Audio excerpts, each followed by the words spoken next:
Les textes seront affichés sur l'écran, mais si tu veux être sûr que j'ai repris la même chose qui est dans la Bible, tu peux aller en chercher une derrière et tu peux la prendre pour pouvoir suivre ce moment de partage. Il y a des Bibles qui sont là-bas derrière. Si tu n'en as pas, tu peux la garder pour toi comme cadeau.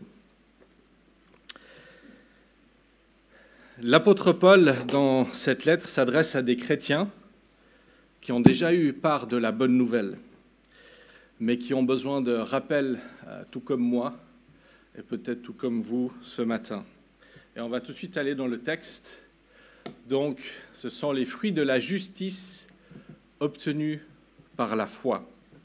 Romains 5, à partir du verset 1 jusqu'au verset 11. Ainsi donc, déclarés justes sur la base de la foi, nous avons la paix avec Dieu par l'intermédiaire de notre Seigneur Jésus-Christ.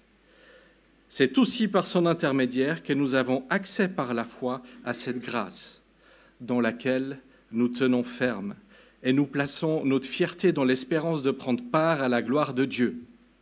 Bien plus, nous sommes fiers même de nos détresses, sachant que la détresse produit la persévérance, la victoire dans l'épreuve, et la victoire dans l'épreuve, l'espérance. Or, cette espérance ne trompe pas, parce que l'amour de Dieu est déversé dans notre cœur par le Saint-Esprit qui nous a été donné. En effet, alors que nous étions encore sans force, Christ est mort pour des pécheurs au moment fixé.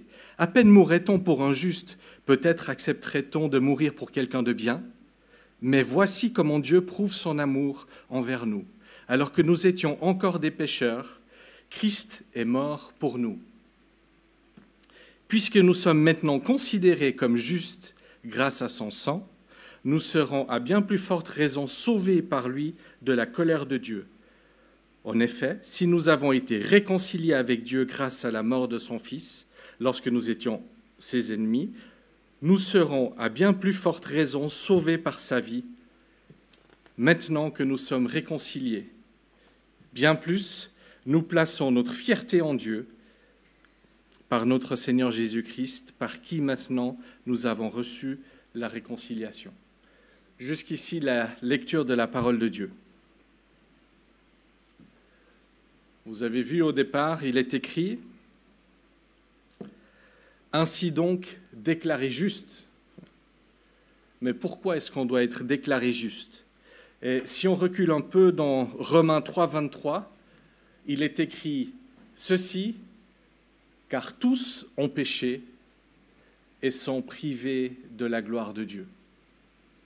Et juste après le texte que nous venons de lire, il est écrit « La mort a atteint tous les hommes parce que tous les hommes ont péché. »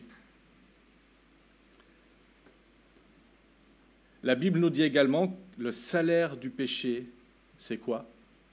C'est la mort.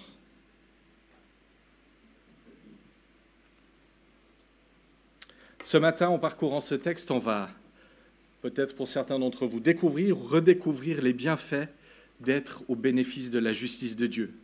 Une justice qui vient des hommes, une justice qui n'a rien à voir avec notre logique humaine, qui va bien plus loin que nos concepts. Et une chose qui est sûre, c'est que personne ne peut échapper à la loi et à la justice de Dieu. Il n'y a pas une ou deux ou trois catégories de personnes. Il n'y a pas des bons, il n'y a pas des mauvais. Pourquoi? Parce que tous ont péché. On est tous à la même enseigne ici ce matin. On est tous au même niveau. Et c'est le titre du partage de ce matin, « J'ai besoin de la justice de Dieu ». Et personnellement, j'ai besoin de cette justice. Et cette justice, on ne peut pas l'obtenir par les œuvres, pas par ce que nous allons faire ou ce que nous faisons, mais uniquement par Christ. Et ce n'est pas par ce que tu feras pour Dieu, ce n'est pas par tes efforts que tu vas obtenir cette justice, mais c'est par ce que Dieu aura accompli pour toi. Ainsi donc, déclarés justes sur la base de la foi, nous avons la paix avec Dieu par l'intermédiaire de notre Seigneur Jésus-Christ. Donc, comme je l'ai dit, ce n'est pas par les œuvres qu'on peut être déclaré juste. Et cette Ce n'est pas par les œuvres que, tu vas pouvoir garder cette justification non plus. Pourquoi? Parce que cette justice, en fait, c'est un acte juridique. Et cette paix est un acte juridique. Ce n'est pas quelque chose qui peut fluctuer au fil des temps. Nous sommes déclarés justes au tribunal de Dieu. C'est acté. La justification de Dieu, ce n'est pas ce que Dieu fait en nous, mais c'est ce que Dieu a fait pour nous et fait pour nous. Par contre, ce n'est pas comme si Dieu était passé par là et il avait ôté toute la condamnation qui nous était réservée et il serait passé par là et dit « Bon, allez, je laisse tomber, ça va aller ». Ce n'est pas comme ça que ça se passe. Non, la condamnation à mort, elle est toujours là. Mais elle a été prise par Jésus, qui s'est substitué à toi sur le bois de la croix. Donc tu n'es plus condamné.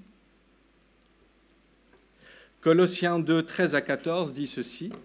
« Vous qui étiez morts en raison de vos fautes et de l'incirconcision de votre corps, il vous a rendus à la vie avec lui. Il vous a pardonné de nos fautes.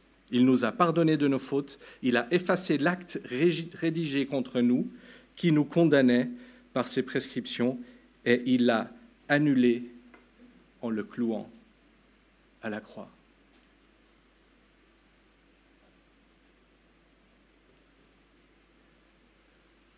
Pour ceux qui ont cru de tout leur cœur, qui ont pris une décision d'accepter Jésus dans leur vie.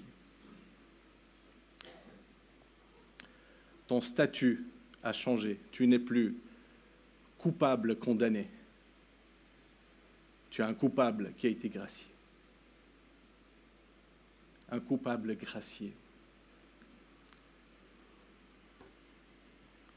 Il est intéressant aussi qu'il n'y a pas différents degrés de justification.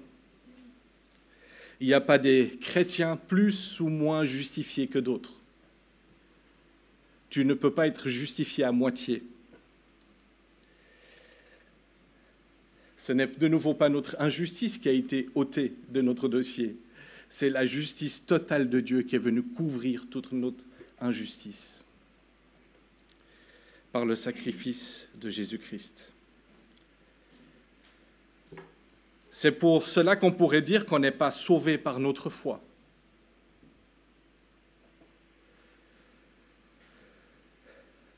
Mais par la foi, on peut s'approprier de ce cadeau accompli par Jésus-Christ.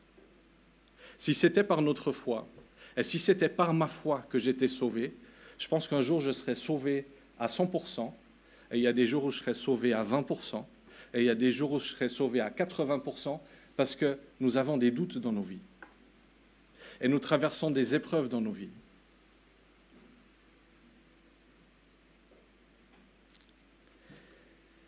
Si c'était par notre foi, uniquement par notre foi, il y aurait des gens plus sauvés que d'autres. Mais non, par notre foi, on peut s'approprier de cette certitude. Après avoir compris tout ça, être au bénéfice de cette justice, nous bénéficions de fruits de cette justice de Dieu. Et c'est ce que nous allons parcourir. Et le premier fruit de la justification, selon ce texte, vous savez lequel c'est? On est quoi? C'est quoi qu'on obtient? La paix avec Dieu. C'est un des premiers fruits. Cela veut dire que nous ne sommes plus en guerre avec Dieu. On ne parle pas ici de la paix qu'on pourrait recevoir de Dieu. Vous savez, tu sais, quand tu pries et tu demandes au Seigneur, à l'Esprit Saint de t'inonder de paix parce que tu es angoissé, parce que tu as besoin d'aide, parce que tu veux te remettre simplement à lui, on ne parle pas de cette paix, on ne parle pas d'un sentiment, on ne parle pas de nouveau d'un sentiment où il y a des variations. Non, on n'est plus en guerre contre Dieu, on est en paix avec Dieu. C'est de cette paix-là que ce texte fait référence. De nouveau, comme la justification est un acte juridique, la paix avec Dieu est un statut, et un statut qui est immuable également.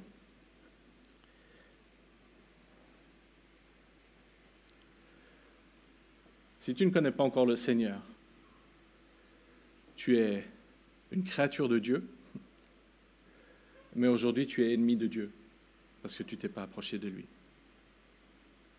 Même si tu pensais que tu ne l'étais pas. C'est ce que la Bible nous dit.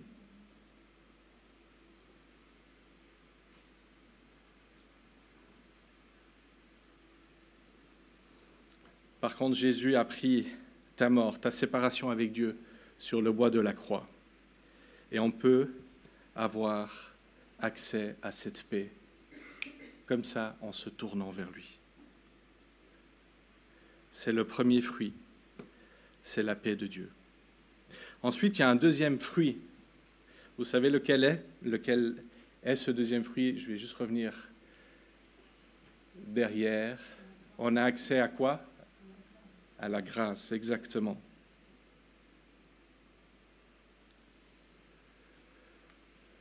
Ce mot, accès à la grâce, est cité dans cet esprit-là, ou dans ce qu'il veut dire là, dans les textes originaux, est cité que 3 fois dans le Nouveau Testament. Accès à la grâce, c'est accès directement au trône de Dieu. C'est un accès directement au royaume de Dieu. Ça veut dire que tu as accès au palais du roi. Et une bonne nouvelle pour nous tous, c'est qu'il n'y a pas de casting non plus pour avoir accès à ce palais. Nous y sommes tous invités. Nous y sommes tous accueillis. Ça ne dépend pas de ce que tu aurais pu faire, on l'a vu précédemment.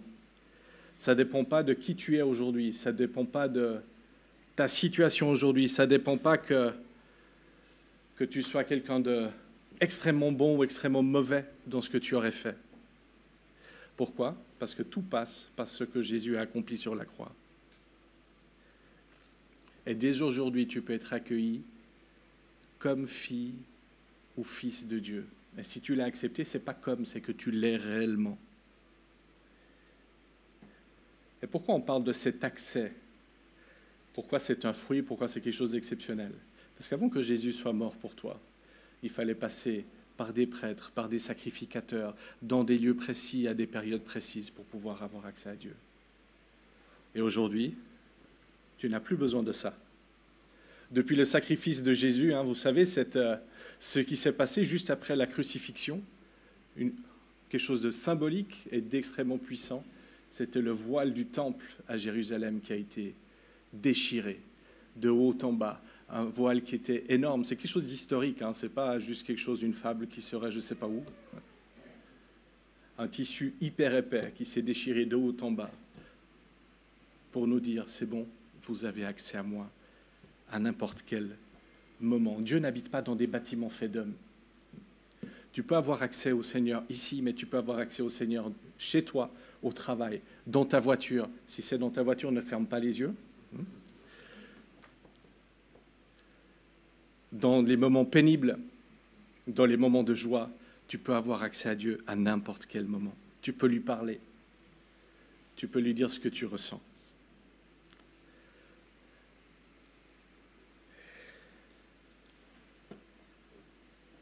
C'est aussi par son intermédiaire, je suis en train de me perdre dans mes slides, mais ce n'est pas très grave. C'est pas grave. C'est ainsi que par son intermédiaire, nous avons accès par la foi à cette grâce dans laquelle nous tenons ferme et nous plaçons notre fierté dans l'espérance de prendre part à la gloire de Dieu. Donc, quel serait le troisième fruit? L'espérance. Alors, peut-être j'en ai raté des fruits, donc vous ne m'en voudrez pas s'il y a l'un ou l'autre que je n'aurais pas pris. Mais effectivement, c'est l'espérance de prendre part à la gloire de Dieu, la fierté dans l'espérance. On se réjouit d'aller et de savoir plutôt qu'un jour on va bénéficier de tout cela auprès de Dieu et que nous le verrons face à face. Par contre, l'espérance en français ne veut pas vraiment dire ce que ce texte dit là. Parce que quand on parle d'espérance, on parle d'un espoir. Alors je vous avoue que, sachant que j'avais la prédication ce dimanche, je me disais, j'avais espoir qu'il ne fasse pas très chaud dans cette salle.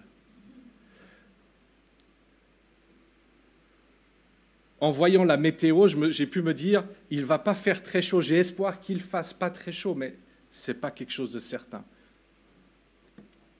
Non, l'espérance telle qu'elle est citée ici,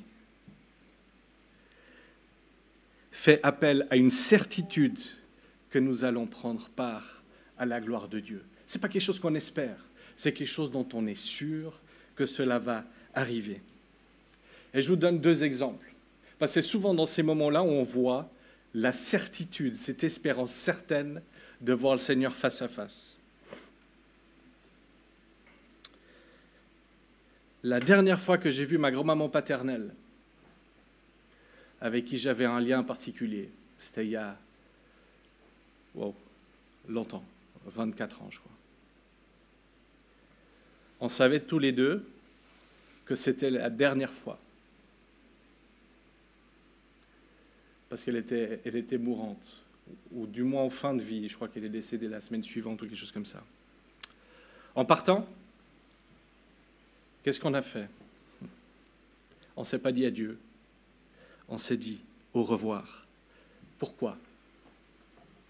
Parce qu'elle avait la certitude qu'elle allait continuer à vivre auprès de Dieu. Certains se rappellent de Paul-André Jacquot, membre fidèle de notre Église, emporté par la maladie il y a 9 ans. La dernière fois que je l'ai visité à l'hôpital.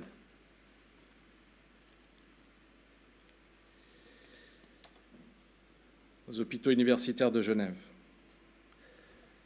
Il avait eu la leucémie, une période de soi-disant rémission. Il pensait que tout allait bien et tout à coup, patatras, et c'était reparti. Et c'était la fin. Et je lui ai demandé un peu maladroitement, qu'est-ce que je peux faire pour toi? Vous savez ce qu'il m'a répondu, André? C'était un peu surprenant quand même. André, tu peux simplement partir. Et au début, je me suis dit, wow, qu'est-ce que j'ai dit? Est-ce que je l'ai blessé? Il était extrêmement faible, Paul-André. Puis il dit, non, mais tu peux simplement partir. En me citant ce passage de Philippiens 1, 21. Car Christ est ma vie, et mourir, m'est un gain. Christ est ma vie, et mourir m'est un gain. C'est un gars qui avait réussi dans les affaires, qui était reconnu dans le monde de la finance. Il n'a pas pu profiter très longtemps de sa retraite. Et pourtant, il se réjouissait. André, tu peux partir. Christ est ma vie et mourir m'est un gain. Je suis en paix. Va-t'en, c'est bon. Je veux le rencontrer.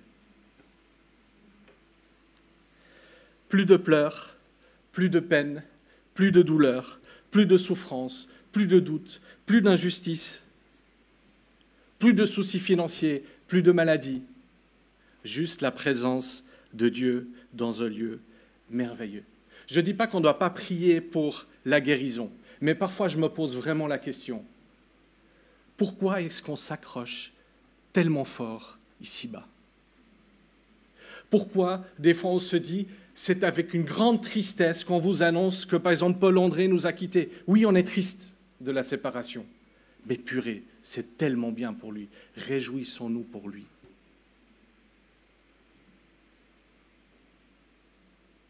Évidemment, il y a des moments de tristesse. J'ai été dernièrement à la cérémonie de départ de Anne Geiser, la fille de Jörg, qui est décédée. Alors oui, c'était prenant. En plus, c'était quelqu'un de particulier. Décédée jeune à 47 ans. Mais elle est auprès de Dieu aujourd'hui.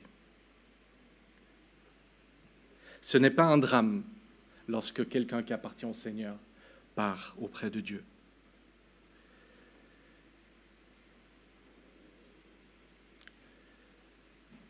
Pourquoi? Parce que nous avons cette espérance certaine d'aller auprès du Seigneur. Et au contraire de ceux qui n'ont pas cette espérance certaine, vous pouvez être certain que ceux qui ne l'ont pas iront de manière certaine en enfer. Tout simplement parce qu'ils n'ont pas voulu s'approcher de Dieu. Pourquoi? Parce que leur péché les condamne. Peut-être on n'a pas encore tous intégré qu'on va mourir un jour. Hein. Alors moi, plus j'avance dans l'âge et plus je m'approche du demi-siècle qui est juste là. Moi, j'ai un compte à rebours. En fait, on a tous notre compte à rebours qui est enclenché. Mais j'ai déjà grillé beaucoup plus que je vais encore vivre. Et pourtant, souvent, je vis comme si j'allais être éternel ici au bas. Et pourtant, on ne sait pas quand ça s'arrête.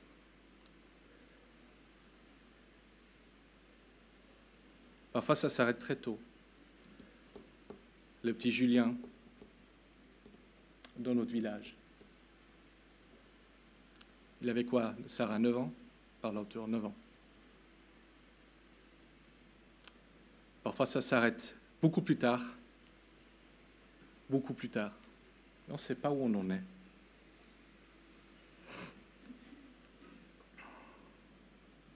Verset 3. Si je retrouve le verset 3, c'est pour ça qu'il faut prendre vos Bibles, vous voyez, parce que je ne sais plus où j'en suis au niveau de mes slides. Bien plus, verset 3, bien plus nous sommes fiers de nos détresses, sachant que la détresse produit la persévérance, la victoire dans l'épreuve, et la victoire dans l'épreuve, l'espérance. Il est ici fait référence aux détresses, aux souffrances, aux afflictions qui viennent de partout dans nos vies. Peut-être quand on est jeune, on n'en a pas encore beaucoup. On peut avoir du stress dans certaines situations, du stress avec l'école qui va recommencer. Ceci dit, il suffit d'étudier, comme ça tu ne seras pas stressé et tout ira bien. Enfin, après il peut y avoir d'autres problèmes.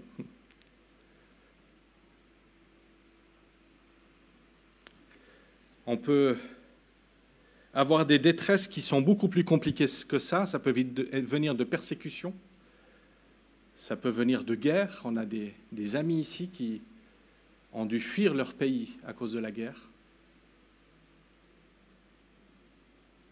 Les angoisses peuvent venir de toutes parts. Et quand Paul nous dit que nous sommes fiers même de nos détresses, c'est qu'en tant que chrétiens, nous n'y échappons pas à ces détresses. Ce n'est pas parce que tu appartiens au Seigneur que tu vas échapper aux difficultés et aux conséquences de ce monde déchu. Et ce n'est pas parce que tu es chrétien ou chrétienne que tu es en dehors de tout cela. Ce n'est pas parce que tu serais exemplaire, ce n'est pas parce que tu serais généreux dans l'Église financièrement, ce n'est pas parce que tu serais généreux vis-à-vis des uns et des autres, ce n'est pas parce que tu serais quelqu'un de magnifique dans ton village comme les Cotreaux qui sont dans mon village. Ce n'est pas parce que tu ferais tout ce qui serait bien que c'est un bouclier anti-épreuve. Pas du tout. Regarde les souffrances qu'a enduré le propre auteur de cette lettre, l'apôtre Paul. Lorsque tu es au milieu d'une tempête, on en a vécu plusieurs en Suisse, il y en a comme de plus en plus. Ce n'est pas parce qu'il y a un monstre orage qui te tombe dessus que parce que tu es chrétien, le mètre carré dans lequel tu te trouves ne va pas être touché. On va reprendre l'avion prochainement en famille pour assister à un mariage au Portugal. Si l'avion tombe, ce n'est pas parce qu'on est chrétien qu'on aura quelque chose, une capsule spéciale et qu'on ne va pas s'écraser et mourir comme les autres, comme celui qui est à côté de moi qui ne connaît pas le Seigneur. Non, ça sera pareil. Personnellement, je pourrais me dire en tant que chrétien, alors évidemment pas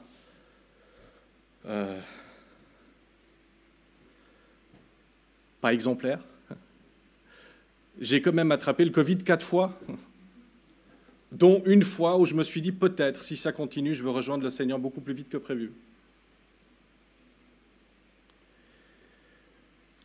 Quel est le fruit qu'on retrouve dans ce texte-là? Je l'ai noté, c'est la patience dans la tribulation.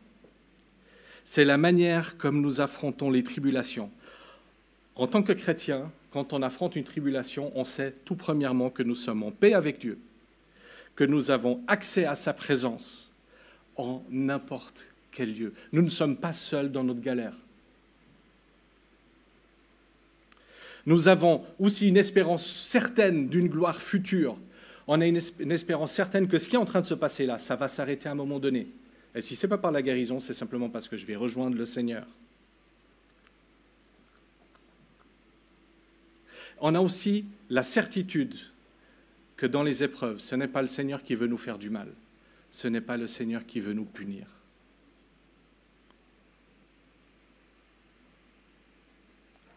Sinon, purée, l'apôtre Paul, de nouveau, c'était vraiment quelqu'un de mauvais, parce qu'il aurait été sacrément puni par le Seigneur.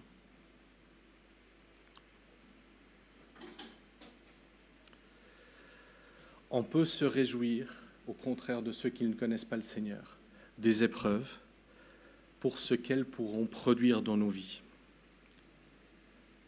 Dans la version Darby, au lieu du mot détresse, et aussi dans les versions portugaises, il est indiqué le terme tribulation. Tribulation au lieu de détresse.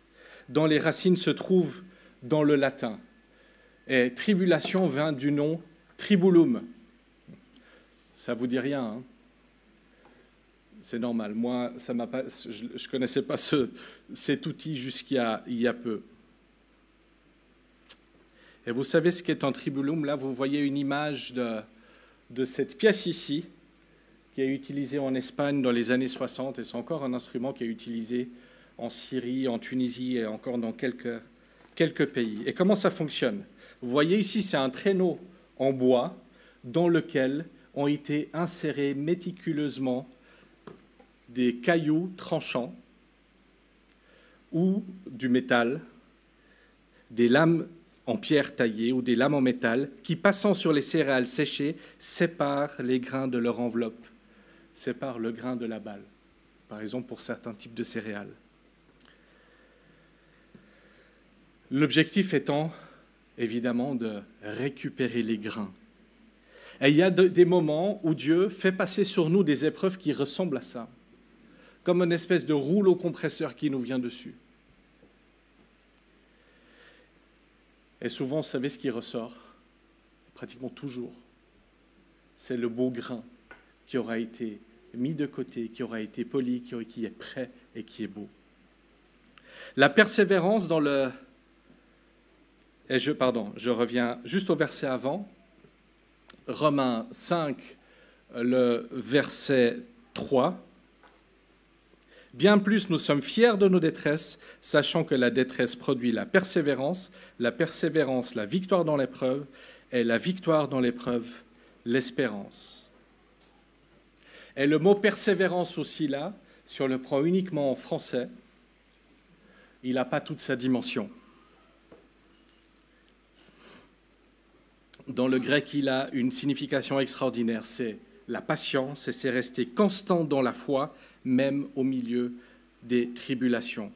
Non pas une patience passive, mais une patience active nous menant à la victoire, comme nous dit le texte. Ce n'est pas juste « je reste là et je supporte ». Ça va bien au-delà de ça. C'est traverser les épreuves en les acceptant. Et ce n'est pas toujours simple. Sans nous révolter. Sans douter de l'amour de Dieu, mais en sachant que toutes ces circonstances sont passagères et que Dieu n'ira jamais au-delà de ce que nous pouvons endurer. Et pourtant, certains ont vécu des épreuves ici. Waouh! On pourrait citer des noms, n'est-ce pas Marie-Claude? Difficile en début d'année. Roland, Christiane, Michel, Agathe, Max, et je pense que je pourrais citer une bonne partie des gens dans l'Église, Mag. Il y en a plein qui ont traversé des épreuves et qui traversent encore aujourd'hui des épreuves. Et nous en avons eu des témoignages édifiants lors de la semaine théologique sur la souffrance. Extraordinaire de voir comment Dieu, même si beaucoup de ses frères et sœurs n'ont pas compris pourquoi Dieu a permis cela, mais ils ont vu ce que ça a opéré dans leur vie.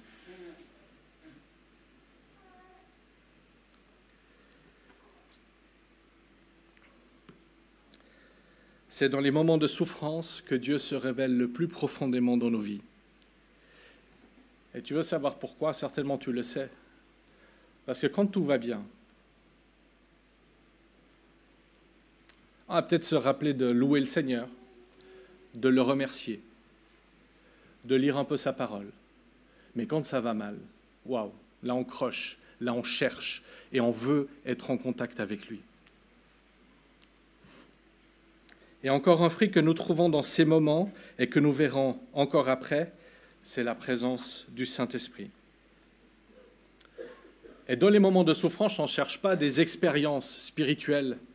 On ne cherche pas à avoir une manifestation extraordinaire du Saint-Esprit. Non, ce n'est pas ça qui va t'aider. C'est ta proximité avec le Seigneur. Et cette persévérance produit la victoire dans l'épreuve. Et l'épreuve aussi, vous savez ce qu'est l'épreuve là? L'épreuve d'un bijoutier, vous savez ce que c'est? Hein, cette petite pièce-là où on fait fondre le métal à une température telle que ça va brûler toutes les impuretés pour avoir un métal qui est pur. Le métal en ressort purifié. La victoire dans l'épreuve, la purification dans l'épreuve. Bien plus, nous sommes fiers de nos détresses, sachant que la détresse produit la persévérance dans la victoire, l'épreuve, et la victoire dans l'épreuve, l'espérance. Et l'espérance certaine, les amis, c'est d'être justifié, je reviens, d'être en paix avec Dieu, d'être sous la grâce en ayant accès à cet amour parfait qui nous vient de Dieu.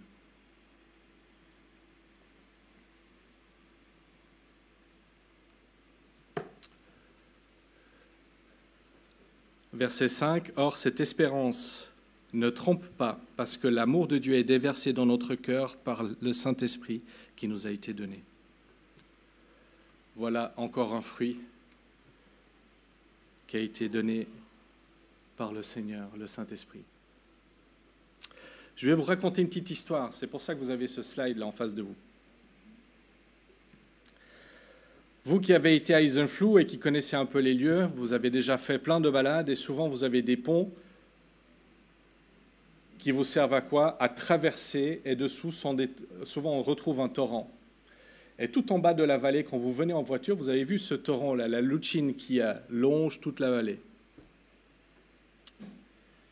Dans les années 40 du siècle dernier, par un automne pluvieux, ce n'était pas aussi commun qu'aujourd'hui d'avoir des orages et d'avoir autant d'eau, mais la Lučin débordait de partout.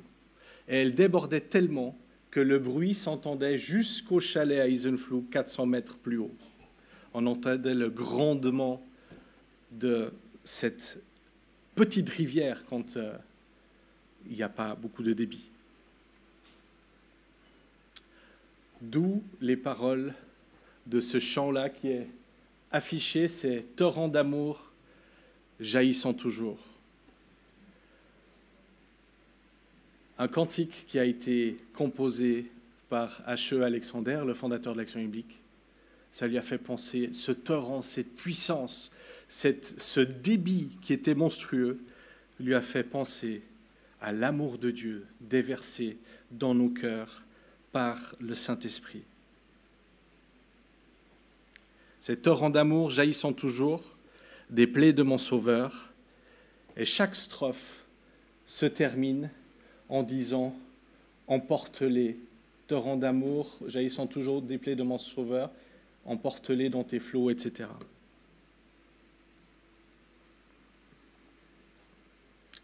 Ce déversement d'amour, mes amis, c'est un torrent d'amour qui dévaste tout. Le jour où tu auras compris, où tu as compris ce que Dieu a fait pour toi, ce que Jésus a fait pour toi, ça va te prendre aux tripes. Tu vas le comprendre. Cet amour va t'inonder et le Saint-Esprit va agir en toi. Un amour qui a été démontré sur la croix par un Dieu qui nous aime tellement, qui nous donne son Fils unique pour prendre le châtiment qui nous est réservé. Verset 7. À peine mourrait-on pour un juste, peut-être accepterait-on de mourir pour quelqu'un de bien, mais voici comment Dieu prouve son amour envers nous. Alors que nous étions encore des pécheurs, Christ est mort pour nous. Est-ce que quelqu'un ici donnerait sa vie pour quelqu'un de bien?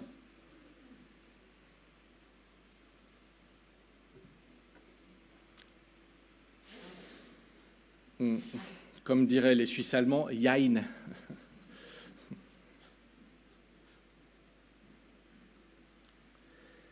Certainement, pour ceux qui sont parents, nous donnerions et je donnerais ma vie sans hésiter pour un de mes enfants.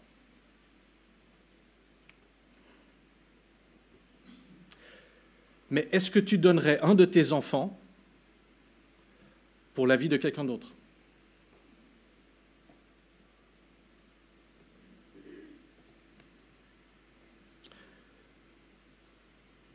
Pour moi, c'est inimaginable, c'est inconcevable, impossible.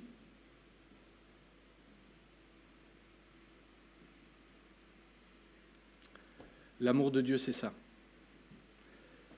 Il donne son Fils unique pour nous, malgré ce que nous sommes.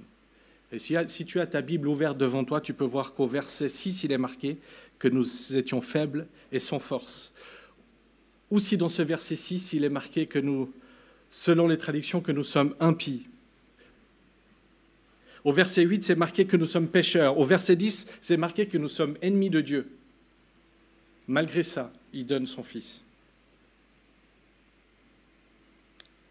La seule manière de nous sauver, c'est qu'un juste meure pour nous. Et le seul qui a été juste sur cette terre, qui a pu pleinement accomplir la loi de Dieu, qui n'avait aucune faute, c'est Jésus-Christ. Un juste prenant la place d'un menteur, d'un égoïste, d'un orgueilleux, d'un voleur, d'un assassin, d'un flemmard, d'un... Je ne sais pas, on peut être plein de choses. Quelle injustice, n'est-ce pas? Depuis quand un non-coupable prend la place d'un coupable? Jusqu'à ce niveau-là. Mais voici comment Dieu prouve son amour envers nous, alors que nous étions encore des pécheurs. Christ est mort pour nous. Tout au long de ta vie, ne t'avise pas à dire au Seigneur, sors-moi de cette épreuve, ou aide-moi, et comme ça je serai sûr de l'amour que tu as pour moi. Ou permets que je trouve mon conjoint, ou permets que la situation se rétablisse avec tel ou tel, ou permets que ceci m'arrive, ou permets... Et là, je serai sûr de l'amour que tu as pour moi. Purée, regarde ce qu'il a fait.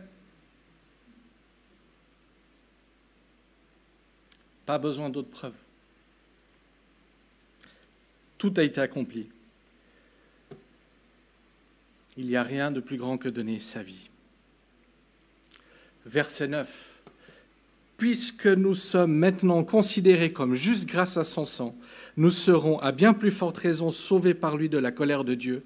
En effet, si nous avons été réconciliés avec Dieu grâce à la mort de son Fils lorsque nous étions encore ses ennemis, nous serons à bien plus forte raison sauvés par sa vie maintenant que nous sommes réconciliés.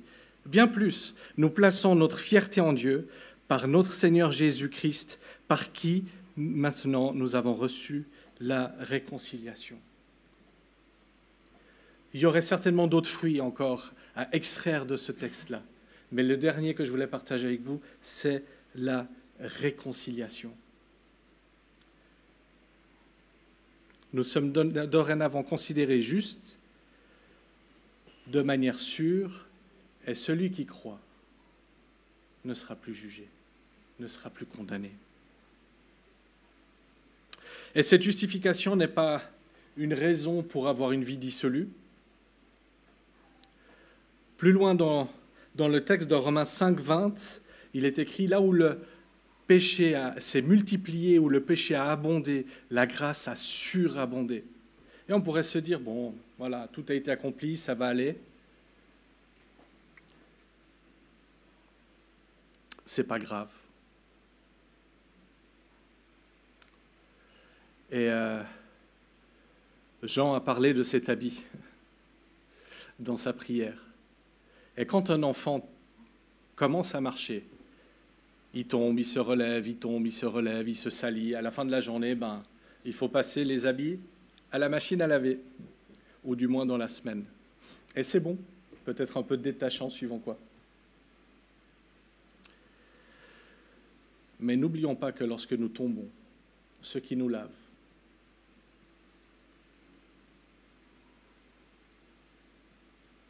c'est le sang de Christ.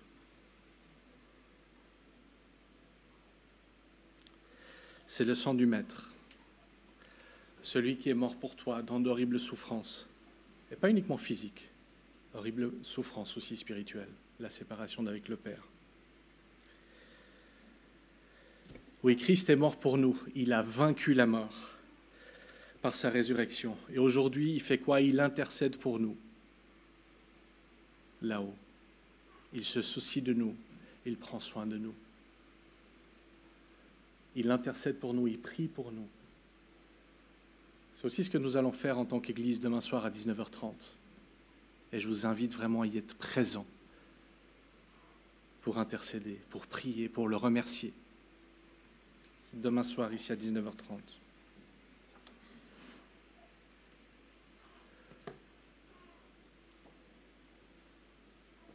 Ne tardons pas à prendre une décision pour le Seigneur. Ne tardons pas à être sérieux avec lui. Et rappelons-nous, nous qui sommes enfants de Dieu, que nous sommes au bénéfice et que nous tous pouvons être au bénéfice de sa justice. Et qu'en étant au bénéfice de sa justice, nous sommes en paix avec Dieu. Nous ne sommes plus ennemis. Nous avons accès au trône de la grâce, directement accès au roi des rois, au palais. On a une espérance qui n'est pas n'importe quelle espérance, qui est une espérance certaine de la gloire, et nous pouvons nous réjouir de ça. On peut le remercier aussi parce que nous pouvons avoir la patience dans la tribulation, et nous savons que Dieu est au contrôle de toutes choses. Nous savons aussi que nous aurons la victoire dans l'épreuve. Si nous sommes avec le Seigneur, dans n'importe quelle circonstance, nous sortirons victorieux. Nous avons aussi la chance incroyable d'avoir l'amour de Dieu qui est déversé sur nous tel un torrent. Et que nous avons le Saint-Esprit à nos côtés, le grand consolateur, pour nous épauler, nous assister, nous encourager, nous aider. Et nous bénéficions de la réconciliation avec Dieu, une réconciliation parfaite avec Dieu. Rappelons-nous de ça et partageons-le avec ceux qui ne le connaissent pas encore. Que le Seigneur vous bénisse.